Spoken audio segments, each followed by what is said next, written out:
Domingo, 3 de setembro. Verso para memorizar.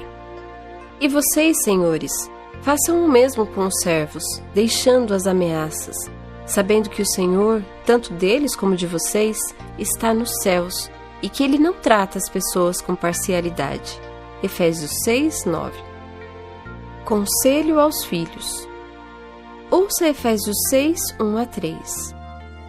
Filhos, obedeçam a seus pais no Senhor, pois isto é justo. Honre o seu pai e a sua mãe, que é o primeiro mandamento com promessa, para que tudo corra bem com você e você tenha uma longa vida sobre a terra. Mateus 18, 1 a 5 e 10. Naquela hora, os discípulos se aproximaram de Jesus e perguntaram: Quem é o maior no reino dos céus? E Jesus, chamando uma criança, colocou-a no meio deles e disse: Em verdade lhes digo, se vocês não se converterem e não se tornarem como crianças, de maneira nenhuma entrarão no reino dos céus. Portanto, aquele que se humilhar como esta criança, esse é o maior no reino dos céus. E quem receber uma criança tal como esta em meu nome, é a mim que recebe. Fiquem atentos, para não desprezarem nenhum destes pequeninos, porque eu afirmo a vocês que os anjos deles, lá nos céus, veem incessantemente a face de meu Pai Celeste.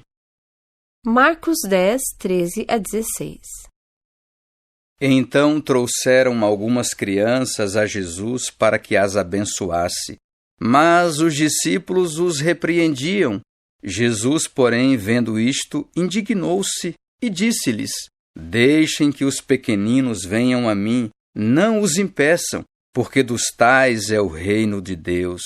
Em verdade lhes digo, quem não receber o reino de Deus como uma criança, de maneira nenhuma entrará nele. Então, tomando as crianças nos braços e impondo-lhes as mãos, as abençoava. Pergunta 1. Que conselho Paulo deu aos filhos e como fundamentou esse conselho no Antigo Testamento? Para compreender plenamente o conselho de Paulo aos filhos, devemos imaginá-lo sendo lido nas igrejas da próspera metrópole de Éfeso. A palavra filhos poderia se referir a uma ampla faixa etária, uma vez que os filhos permaneciam sob a autoridade do pai até os 60 anos na tradição grega, ou até sua morte na tradição romana. Contudo, esses filhos eram jovens o bastante para estar sob a instrução dos pais, mas com idade suficiente para ser discípulos em seu próprio direito. Ouvimos Paulo pedir aos filhos, que estavam adorando em congregações cristãs, para obedecer e honrar aos seus pais no Senhor, isto é, em Cristo. Somos convidados a respeitar os filhos, considerando os discípulos de Cristo, e incluí-los como participantes ativos na adoração. Isso torna a passagem fundamental para a paternidade e para o ministério às crianças. A ordem de Paulo para obedecer não é absoluta. No livro Lar Adventista lemos, abre aspas, quando as ordens dos pais contrariam os reclamos de Cristo, então, embora seja doloroso esse pensamento, devem obedecer a Deus e deixar com Ele as consequências. Fecha aspas. Paulo completou sua exortação aos filhos citando o 5º mandamento, testemunhando o alto apreço que ele tinha pelos 10 mandamentos como fonte de orientação para os cristãos.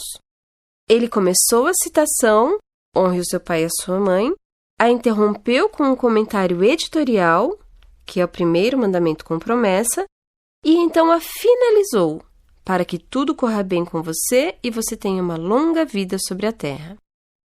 O 5º mandamento testemunha que honrar os pais faz parte do projeto divino para que os seres humanos prosperem.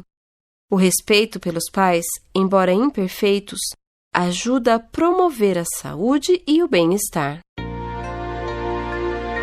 Como esses versos reforçam a importância das relações familiares?